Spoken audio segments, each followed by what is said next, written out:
সুপ্রিয় দর্শক, এইমাত্র পাওয়া সকালের আপডেট সংবাদে আপনাদেরকে জানাই স্বাগতম। শুরুতেই থাকছে সংবাদ শিরোনাম। মুখে কাপড় বেঁধে শিক্ষার্থীদের উপর হামলা দিয়ে আঘাত করেছে একদল লোক। থাকছে বিস্তারিত। এদিকে মেহেরপুরে যৌথ বাহিনীর অভিযানে অস্ত্র গুলিসহ বিএনপির সাবেক 3 নেতা আটক করেছে যৌথ বাহিনী। এবং সবশেষ জানিয়ে দেব, 2 পরাজিত শক্তি দেশে বিদেশে বসে নির্বাচন বানচাল করার পায়তারা করছে বললেন গয়েশ্বর চন্দ্র। এতক্ষণ শুনছিলেন সংবাদ শিরোনাম, এবার থাকছে বিস্তারিত। মুখে কাপড় বেঁধে শিক্ষার্থীদের উপর হামলা করা ব্যক্তিরা কারা? কারো মাথায় হেলমেট, কেউ মুখোশ পরা রামদা হাতে তারা মারধর করছিলেন। চট্টগ্রামে বিশ্ববিদ্যালয়ের শিক্ষার্থীদের কুপিয়ে জখম করার পর শিক্ষার্থীদের লাঠি মারা যায়, এ ঘটনা ঘটেছে। এদিকে গতকাল সোমবার 2:30টার দিকে বিশ্ববিদ্যালয় ক্যাম্পাসে লাগোয়া জোবরা গ্রামে, তবে একদিন পার হলেও মুখোশ পরা ব্যক্তিদের শনাক্ত করতে পারেনি পুলিশ ও বিশ্ববিদ্যালয় প্রশাসন। ভাড়া বাসার দারোয়ান এক ছাত্রীকে মারধর করেছে এমন খবরে গত শনি ও রবিবার সোয়া 12টার দিকে জোবরা গ্রামবাসীর সঙ্গে শিক্ষার্থীদের সংঘর্ষ শুরু হয়। সেদিন রাত প্রায় 3:30টার দিকে সেনাবাহিনীর সদস্যরা ঘটনাস্থলে গেলে 2 পক্ষ সরে যায়, তবে পরিস্থিতি নিয়ন্ত্রণে আনা যায়নি। এর জের ধরে গতকাল রোববার ও সোমবার দুপুর 12টা থেকে রাত 3টা পর্যন্ত সংঘর্ষ চলে। 2 দিনের সংঘর্ষে অন্তত 2000 শিক্ষার্থী গুরুতর আহত হয়েছেন। আহত শিক্ষার্থীদের সঙ্গে কথা বলে ও সংঘর্ষ চলাকালে সরেজমিনে দেখা যায়, মুখোশ ও হেলমেট পরা ব্যক্তিরা শিক্ষার্থীদের উপরে হামলা করেছে। তাদের হাতে ছিল রামদা, লোহার রড, ইটের টুকরো মাথায় হাতে কোমরে কোপানো হয়েছে।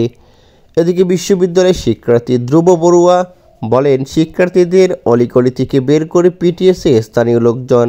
এ সময় মুখোশ ও হেলমেট পরা ব্যক্তিরা ছিলেন। প্রশাসনকে অবশ্যই এই ব্যক্তিদের খোঁজ বের করতে হবে।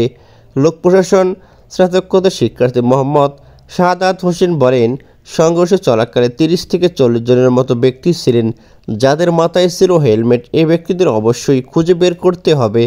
তারা সাধারণ মানুষের সঙ্গে মিশে হামলা চালান।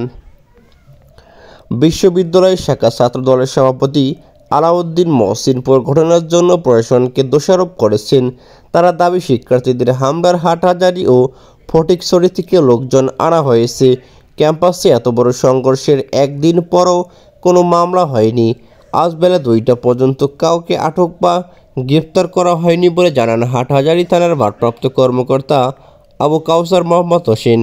বিশ্ববিদ্যালয়ের ভারপ্রাপ্ত রেজিস্ট্রার মোহাম্মদ সাইফুল ইসলাম বলেন, ক্যাম্পাসে পরিস্থিতি আপাতত স্বাভাবিক রয়েছে। ক্যাম্পাসে আইনশৃঙ্খলা রক্ষাকারী বাহিনী সদস্যরা আছেন। মেহেরপুরে যৌথ বাহিনীর অভিযানে অস্ত্র গুলিসহ বিএনপির সাবেক 3 নেতাকে আটক করেছে যৌথ বাহিনী। মেহেরপুরের গাঙ্গীতে যৌথ বাহিনীর অভিযান চালিয়ে একটি বিদেশি পিস্তল, 2টি ম্যাগাজিন ও 3টি গুলি উদ্ধার করেছে। এ সময় বিএনপির সাবেক 1 নেতাকে আটক করা সহ আরও 2 নেতাকে আটক করেছে।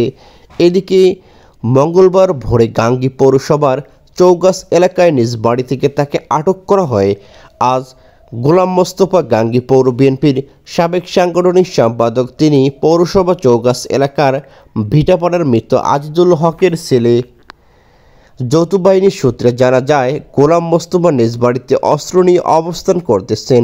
এমন সংবাদের ভিত্তিতে সেনাবাহিনী ও র্যাব এর গাঙ্গী ক্যাম্পের সদস্যরা যৌথ বাহিনী অভিযান চালায়। এ সময় তার কাছ থেকে একটি বিদেশি পিস্তল, 2টি ম্যাগাজিন ও 3টি গুলি উদ্ধার করা হয়। গোলাম মোস্তফার বিরুদ্ধে অস্ত্র নিয়ন্ত্রণ আইনে মামলা করা হবে। তাকে গাঙ্গী থানায় হস্তান্তর করা হয়েছে। ইতিমধ্যেই গাঙ্গী থানার ভারপ্রাপ্ত কর্মকর্তা ওসি বানী ইসলাম বলেন, যৌথ বাহিনী কর্তৃক আটক গোলাম মোস্তফাকে অস্ত্র নিয়ন্ত্রণ আইনে মামলা দেওয়ার প্রক্রিয়া চলছে। কাজ শেষ হলে তাকে আদালতের মাধ্যমে জেল হাজতে পাঠানো হবে। 71-এর পরাজিত শক্তির থেকে আমরা অনেক দুর্বলতা নই। এদিকে 7 নভেম্বরের পরাজিত শক্তি দেশে ও বিদেশে বসে আগামী জাতীয় সংসদ নির্বাচনকে বানচাল করার পায়তারা করছে। মন্তব্য করেছেন বিএনপির স্থায়ী কমিটির সদস্য গয়েশ্বর চন্দ্র রায়। বিএনপির 47তম প্রতিষ্ঠা বার্ষিকী উপলক্ষে আজ বিকেলে কুমিল্লার আয়োজিত সমাবেশে তিনি এ মন্তব্য করেছেন। গয়েশ্বর রায়চন্দ্র বলেন, আমি বিশ্বাস করি সরকার নির্বাচন দিতে চায় যথাসময়ে। আমি বিশ্বাস করি নির্বাচন কমিশন দিতে চায়।